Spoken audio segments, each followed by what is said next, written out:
नमस्कार, capital TV Uttar Pradesh देख रहे हैं आप। आपके साथ मैं हूं बबीता। यूपी में योगी राज दोबारा कायम होने के बाद अब सबकी निगाहें सीएम योगी के शपथ समारोह पर टिक गई हैं कि योगी कब सीएम पद की दोबारा शपथ लेंगे। लेकिन इसी के साथ ही सभी का ध्यान नई सरकार के मंत्रिमंडल पर भी है और सबसे ज्यादा जो चर्चा का विषय बना हुआ है वो है डिप्टी सीएम के चेहरे की चर्चा। क्योंकि सीएम चेहरा तो सबको पता है, लेकिन डिप्टी सीएम का चेहरा कौन होगा, इसे लेकर कयासों का बाजार भी गर्म हो गया है। वहीं इसी बीच एक बड़ी खबर सामने आई है, जानने के लिए देखिए इस रिपोर्ट को।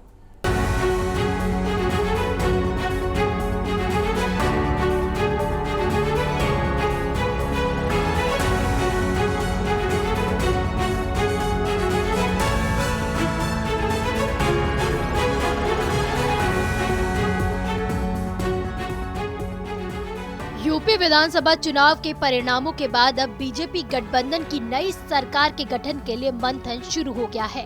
तो वहीं मुख्यमंत्री पद के रूप में योगी आदित्यनाथ की नई सरकार के गठन में कैबिनेट और डिप्टी सीएम के नामों पर चर्चा भी अब तेज हो गई है। तो वहीं सबसे ज्यादा चर्चा में डिप्टी सीएम का चेहरा है। गौरतलब है कि यूपी विधानसभा चुनावों के बाद प्रदेश के डिप्टी सीएम रहे केशव प्रसाद मौर्य को सिराथू विधानसभा चुनाव में हार का सामना करना पड़ा है।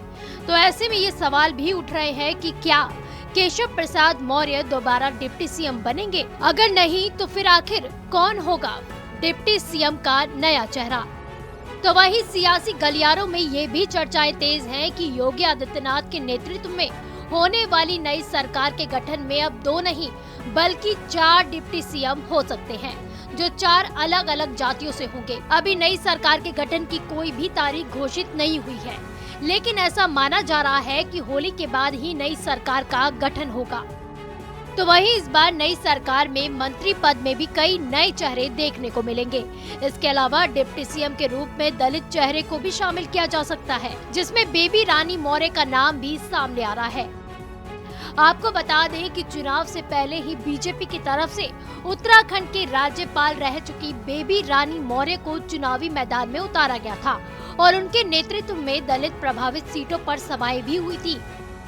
और अब ये चर्चा सियासी गलियारों में तेज हो गई है कि बेबी रानी मौर्य को डिप्टी सीएम बनाया जा सकता है। विधानसभा चुनाव के परिणामों से ये साबित हो चुका है कि बड़ी संख्या में दलित मतदाताओं ने बसपा की जगह भाजपा को चुना है। ऐसे में इस बार मंत्रिमंडल में भी दलित नेताओं की भागीदारी बढ़ेगी। दिल्ली में होने वाली भाजपा की बैठक में ये तय होगा कि कितने डिप्टी सीएम बनेंगे। 2024 के लोकसभा चुनाव को देखते हुए दिल्ली में होने वाले भाजपा की बैठक में इस पर मुहर लग सकती है। इसी के साथ ही लोकसभा चुनाव को ध्यान में रखकर योगी आदित्यनाथ की कैबिनेट और मंत्रिमंडल में जाति आधारित चेहरों को भी तय किया जाएगा। सबसे ज्यादा नजर केशव प्रसाद मौर्य पर बनी हुई है। दिनेश शर्मा की अगर बात की जाए तो दिनेश शर्मा को अब डिप्टी सीएम के रूप में नहीं शामिल किया जा सकता है, ऐसी खबरें सुनाई दे रही है। उन्हें संगठन में नई जिम्मेदारी दिए जाने की चर्चाएं हैं। वहीं अगर बात डिप्टी सीएम की जाए तो नए डिप्टी सीएम के रूप में दलित चेहरे के तौर पर बेबी रानी मौर्य, पिछड़ा वर्ग के चेहरे के रूप में स्वतंत्र देव सिंह और ब्राह्मण चेहरे के रूप में 2 नामों की चर्चा तेज चल रही है। वहीं चुनाव की तारीखों के ऐलान से पहले ही ब्यूरोक्रेसी के 2 बड़े चेहरों ने बीआरएस को लेकर पार्टी की सदस्यता ली थी और उन्हें फिर चुनावी मैदान में उतारा गया था। कन्नौज विधानसभा सीट से कानपुर के पुलिस कमिश्नर रहे असीम अरुण चुनाव लड़े और जीत भी दर्ज की। तो वहीं लखनऊ के सरोजनी नगर विधानसभा सीट से ईडी में डिप्टी डायरेक्टर रहे राजेश्वर सिंह ने भी जीत दर्ज की। ये दोनों ही बड़े चेहरे हैं जिन्हें मंत्रिमंडल में जगह दी जा सकती है। सियासी गलियारों में रिटायर्ड आईएएस और एमएलसी अरविंद कुमार शर्मा का नाम भी चर्चाओं में है। अब देखते रहे कैपिटल टीवी उत्तर प्रदेश। नमस्कार।